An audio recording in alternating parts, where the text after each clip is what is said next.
नमस्कार दोस्तों, मैं इंद्रजीत सरोज आपका अपने YouTube चैनल जनरल इन्फॉर्मेशन में स्वागत करता हूं। अभी हम देखने वाले एक आर्टिकल जो कि अल्पसंख्यक से है और ये स्पेशली यूपी का बात निकल के आ रहा है और इलाहाबाद हाई कोर्ट के फैसला को सुप्रीम कोर्ट ने चुनौती दिया हुआ है। तो वही हम देखेंगे कि मदरसे से रिलेटेड क्या चीज़ है और इलाहाबाद हाई कोर्ट ने क्या फैसला दिया था और सुप्रीम कोर्ट ने इसको कैसे रोका है। और जो हेडिंग है आज का, अल्पसंख्यक संस्थानों के लिए कानून धर्मनिरपेक्षता का उल्लंघन नहीं करते। मतलब जो कानून धर्मनिरपेक्ष का बात करते हैं वो किसी भी अल्पसंख्यक संस्थानों के लिए उल्लंघन का काम नहीं करते। ये चीज सुप्रीम कोर्ट ने बोला। द हिंदू के न्यूज़पेपर में हेडिंग बना और ये आर्टिकल अच्छा लगा हमें कि आपके साथ शेयर करना चाहिए कि हाई कोर्ट के फैसले को सुप्रीम कोर्ट पलट सकती है। ये चीज हमें इसमें देखने को मिलेगा, लेकिन सुप्रीम कोर्ट के फैसले को हाई कोर्ट चुनौती नहीं दे सकता। ये पॉलिटी का एक बहुत बड़ा हिस्सा है। इलाहाबाद उच्च न्यायालय को किया चुनौती सुप्रीम कोर्ट ने। मतलब इलाहाबाद उच्च न्यायालय के जो फैसला था उस पर चुनौती कर लिया। इस फैसले से 16,000 मदरसों 17 लाख छात्र प्रभावित होंगे। जो ये इलाहाबाद का फैसला था हाई कोर्ट का, उससे 16,000 मदरसा और 17 लाख छात्र प्रभावित होंगे। ऐसा कुछ लोग जो पिटीशन किए थे उनका कहने का मतलब है। चलिए दोस्त, आर्टिकल शुरू करते हैं। ऐसे आर्टिकल देखने के लिए दोस्त प्लीज चैनल को सब्सक्राइब करना, वीडियो को लाइक करना, दोस्तों में शेयर करना, ताकि ऐसे इन्फॉर्मेशन आप तक पहुंचता रहे और आप ऐसे इन्फॉर्मेशन का अच्छे से न्यूज इकट्ठा कर सके, आपको सारी जानकारी मिल सके। सुप्रीम कोर्ट ने सोमवार को कहा कि धार्मिक या भाषाई अल्पसंख्यकों द्वारा संचालित संस्थाओं को विनियमित करने वाले कानूनों पर केवल इसी कारण से धर्मनिरपेक्षता का उल्लंघन करने का आरोप नहीं लगाया जा सकता। किसके कारण? कि कोई धार्मिक है या फिर कोई भाषा के अल्पसंख्यक भी है, राइट। वो अपना क्या कर रहा है, संचालित अपना चला रहा है संस्था को विनियमित करने का कोई वाले कानून पर, मतलब जो चला रहे हैं लोग उस पर कोई ऐसे आप कानून नहीं लगा सकते कि ये धर्मनिरपेक्ष है, किसी धर्म के निरपेक्ष का उल्लंघन कर रहा है, ऐसे आप नहीं कर सकते। अगर कोई मदरसा चला रहा है तो उसे चलाना है दो। मदरसा दोस्त क्या है, जो लोग जानते हो तो अच्छी बात है, लेकिन जैसे स्कूल होते हैं ऐसे मदरसा है। मदरसे का कुछ नियम कानून है जो उसमें मैक्सिमम हिंदू लोग नहीं जा सकते, मुस्लिम लोग मैक्सिमम पढ़ेंगे और हिंदू को जाना अलाउ है नहीं है, हम क्लियर नहीं कर सकते, लेकिन उसमें मुस्लिम छात्र ही पढ़ते हैं, राइट। उसके बाद उसमें मैक्सिमम चीज इस्लाम से पढ़ाई जाती है। और ये फैसला हाई कोर्ट का तब आया था जब कई मदरसों के स्टूडेंट का मीडिया ने इंटरव्यू डायरेक्ट लिया था। उनसे पूछने लगा पत्रकारों ने कि आप बताओ देश का पीएम कौन है, देश का सीएम कौन है। तो लोग अटांग पटांग नाम ले रहे थे। साइंस के बारे में पूछा जा रहा था, उन्हें कोई जानकारी नहीं था। इसीलिए यूपी गवर्नमेंट ने इस पे बहुत बड़ा कदम उठाया था। क्या सच क्या झूठ है इसका मैं पुष्टि नहीं करूंगा, लेकिन जो आर्टिकल में छपा है मैं वही बता रहा हूं। तो सुप्रीम कोर्ट का यही कहना है कि कोई भी धर्म के अपने सापेक्ष अपने सही संस्था चला रहा है, अपने जो अल्पसंख्यक के रूप में है, तो आप उसे इससे चलाने से नहीं रोक सकते, धर्मनिरपेक्ष नहीं बता सकते। जो कि हाई कोर्ट ने यही चीज बताया हुआ है। भारत के मुख्य न्यायाधीश डीवाई चंद्रचूड़ ने 3 न्यायाधीशों की पीठ की अध्यक्षता करते हुए, मतलब उनके साथ 2 जज और थे, टोटल मिला के 3 हो गए। मौखिक टिप्पणी इलाहाबाद उच्च न्यायालय द्वारा उत्तर प्रदेश मदरसा शिक्षा बोर्ड अधिनियम 2004 को रद्द करने के निर्णय को चुनौती देने वाली एक सुनवाई के दौरान की। मतलब इलाहाबाद हाई कोर्ट ने क्या किया था कि जो मदरसा शिक्षा बोर्ड अधिनियम 2004 बनाया गया था, इसको इन्होंने रद्द कर दिया हाई कोर्ट ने।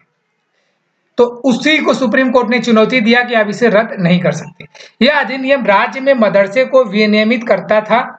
मतलब जो किसी भी राज्य में ये जो नियम बनाया गया 2004, ये राज्य में मदरसे को चलाने का क्या कहते हैं परमिशन देता था। बट इसी को सुप्रीम हाई कोर्ट ने रोक लगा दी थी कि ये नियम जो 2004 है वो गलत है। उच्च न्यायालय के निष्कर्ष निकाला कि यह कानून धर्मनिरपेक्ष के सिद्धांतों का उल्लंघन करता है। हाई कोर्ट ने यह बताया था कि ये जो कानून है यह धर्मनिरपेक्ष के सिद्धांतों का उल्लंघन करता है। इसमें अपने छात्रों, विशेष रूप से मान्यता प्राप्त मदरसों के छात्रों को नियमित स्कूलों में स्थानांतरित करने का आदेश दिया गया था। इसमें इन्होंने बोला कि जो मदरसे में स्टूडेंट पढ़ रहे हैं उनको किसी स्कूल में ट्रांसफर किया जाए और वहां पे उनकी शिक्षा आगे पढ़ाई जाए। याचिकाकर्ताओं ने शीर्ष अदालत में दावा किया कि इस फैसले ने उत्तर प्रदेश के जो लोग याचिका किए थे हाई कोर्ट में, सुप्रीम कोर्ट में याचिका किए थे कि उन लोग का क्या कहना था, उत्तर प्रदेश के 16,000 मदरसों के फैसले लगभग 17 लाख छात्रों के जीवन को प्रभावित किया है। मतलब इनका कहना है कि 16,000 तो वहाँ मदरसा चलते हैं, like school type 16,000 school type है मदरसे का, और उसमें 17 लाख स्टूडेंट पढ़ते हैं। ये सबको बहुत बड़ा प्रभाव डाल रहा है। जो कुछ लोग पिटीशन किए थे वो लोग सुप्रीम कोर्ट की बातें बोल रहे थे। मुख्य न्यायाधीश ने कहा किसी विशेष समुदाय से संबंधित संस्थान को विनियमित करने का कोई कानून स्वतः ही धर्मनिरपेक्ष के सिद्धांत का उल्लंघन नहीं करता है। मतलब आप कोई अपने धर्म से रिलेटेड कुछ चला रहे हो तो वो धर्मनिरपेक्ष का उल्लंघन नहीं करता है, जब तक उसमें आगे कुछ बातें ना जोड़ी जाए। लेकिन साथ में ही उन्होंने क्या बोला वो भी अभी हम देखेंगे। सीजीआई ने, चीफ जस्टिस ऑफ इंडिया ने इसी संदर्भ में एक अन्य अधिनियम हिंदू धार्मिक बंदोबस्ती और धर्मार्थ संस्थान अधिनियम का उल्लेख किया। उन्होंने बताया कि हिंदू धर्म का जो चलता है ये, और दो चीजें इन्होंने इन दोनों को एग्जाम्पल में दिया, जो धार्मिक संस्थानों के उचित प्रशासन के लिए प्रावधान करता है। जो धार्मिक संस्थान है उसमें उचित क्या प्रावधान होना चाहिए उसका ये नियम कानून रखता है। तो ये किसी धर्म का निरपेक्ष नहीं है। और महाराष्ट्र से तमिलनाडु तक सभी राज्यों में ये है। मतलब जो इन्होंने बोला कि ये महाराष्ट्र से लेकर तमिलनाडु तक देखा जाता है जो कि हिंदू धर्म से रिलेटेड है। मुख्य न्यायाधीश ने कहा कि किसी राज्य को सरकार द्वारा सहायता प्राप्त अल्पसंख्यक संचालित संस्थानों की उत्कृष्टता में सुधार के लिए कानून बनाने की अधिकार है। मतलब ये बोले जो राज्य सरकार सहायता प्रदान करती है अल्पसंख्यक के लिए, उसमें और बेहतर बनाने के लिए उसके कानून में हम परिवर्तन कर सकते हैं, सुधार कर सकते हैं। ये सुप्रीम कोर्ट का कहना है, DY चंद्रचूड़ जी साहब का।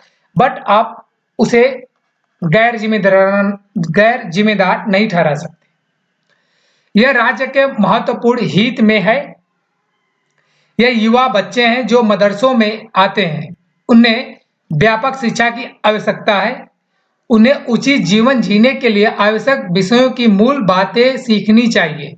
वो कह रहे हैं कि कोई भी स्टूडेंट है, कोई भी छात्र है, अगर वो स्कूल या मदरसा जाता है तो उसे जीवन जीने के लिए आवश्यक विषयों, जैसे आज के डेट में मार्केट में जिसे पढ़ने के बाद आपको नौकरी मिल सकती है, लोग काम पे रख सकते हैं, लाइक ये कंप्यूटर हुआ, साइंस हुआ, कुछ और डिपार्टमेंट हुआ, टेक्नोलॉजी कोई हुई, तो आपको वो भी सीखने की मूल जरूरत है। विषयों की मूल बातें सीखनी चाहिए ताकि वे योग्य नागरिक बन सके। सीजीआई ने बातें बोली कि मदरसे में जो आप लोग पढ़ाते हो उसे आप लोग को सुधार करो, ताकि उसमें जो पढ़ाया जाए वो बच्चे और अच्छे से आगे चल के और चीजों से कनेक्ट हो पाए। सिर्फ अलग अलग पढ़ाई करके ये चीजें सही नहीं है।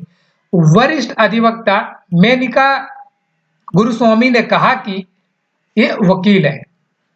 2004 का अधिनियम उत्तर प्रदेश राज्य का एक नियामक कानून था। सुश्री गुरुस्वामी ने प्रस्तुत किया कि उच्च न्यायालय ने धार्मिक विषय निर्देशों के साथ विनियमों को जोड़ दिया और निष्कर्ष निकाला कि कानून धर्म निरपेक्षता का उल्लंघन करता है। ये बोल रहे हैं कि जो इलाहाबाद हाई कोर्ट है ये धार्मिक निर्देशों के साथ विनियमों को जोड़ दिया है, जो कि ये निष्कर्ष निकालता है कि धर्मनिरपेक्षता का उल्लंघन करता है। ये सुप्रीम कोर्ट, ये खुद ही हाई कोर्ट पे उंगली उठा दी।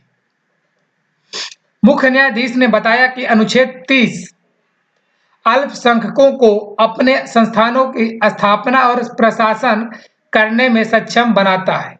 जी, अनुच्छेद जो 30 है ये अल्पसंख्यक को अपना कुछ भी संस्थान खोलने का परमिशन देता है, और उसमें क्या प्रशासन होना चाहिए, क्या नियम कानून होना चाहिए, वो चीज भी वो उसे बनाने के लिए सक्षम बनाता है।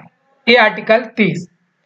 जो पूरी तरह से उनके धर्म की शिक्षा तक सीमित नहीं है। मतलब उनके धर्म की शिक्षा तक ही ये सीमित नहीं है, ये आगे तक भी बना सकते। सीजीआई ने टिप्पणी की, यह कोई बाध्यता नहीं है कि बौद्ध संस्थान केवल बौद्ध धर्म की ही पढ़ाए। मतलब इनका कहने का कोई बौद्ध धर्म का स्कूल है, वो सिर्फ बौद्ध धर्म का ही शिक्षा दे अपने स्कूल के अंदर। ये कोई इन्होंने एग्जाम्पल बदल दिया, बोले कोई बौद्ध संस्थान है, कोई बौद्ध धर्म का स्कूल है, वो सिर्फ बौद्ध धर्म नहीं पढ़ाएगा, वो सब कुछ पढ़ाएगा, हिंदी पढ़ाएगा, इंग्लिश पढ़ाएगा, और जो भी लोकल भाषाएं बोली जाती हैं, साइंस पढ़ाएगा, मैथ पढ़ाएगा, सारी चीजें वो पढ़ा सकता है अपना धर्म का भाषा पढ़ाते के साथ साथ।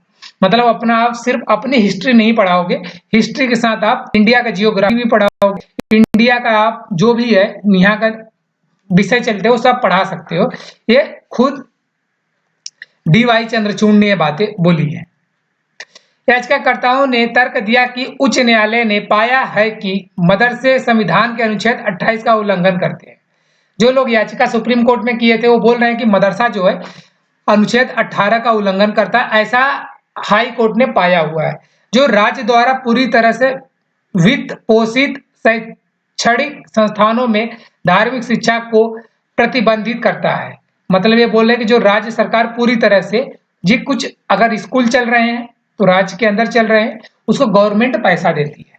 तो इन्होंने क्या बोला कि जो राज्य सरकार द्वारा पूरी तरह से वित्त पोषित शैक्षणिक संस्थानों में धार्मिक शिक्षा, किसी धर्म को शिक्षा जो देते हैं लोग, उसके लिए प्रतिबंधित करता है कि जो लोग पैसा मिल रहा था वो पैसा देना बंद कर दिया है राज्य सरकार ने। क्यों बंद किया? कि अनुच्छेद 28 का उल्लंघन हो रहा था, इसलिए मैं पैसा नहीं दूंगा, ऐसा स्टेट गवर्नमेंट का कहना है। न्यायालय 22 अक्टूबर को सुनवाई फिर से शुरू करेगा। जो सुप्रीम कोर्ट है वो 22 अक्टूबर को इसका सुनवाई और फिर से करेगा। देखते हैं सुप्रीम कोर्ट का इस पे क्या फैसला आता है और यूपी गवर्नमेंट के लिए क्या ऑर्डर देता है सुप्रीम कोर्ट। ऐसे आर्टिकल देखने के लिए दोस्त प्लीज चैनल को सब्सक्राइब करके रखना, ताकि आपको इन्फॉर्मेशन, सारा इन्फॉर्मेशन टाइम पे मिलते रहे, और वीडियो को लाइक करना ताकि हमें थोड़ा मोटिवेशन मिले, दोस्तों में शेयर करना ताकि ऐसे इन्फॉर्मेशन और लोगों तक पहुंच पाए।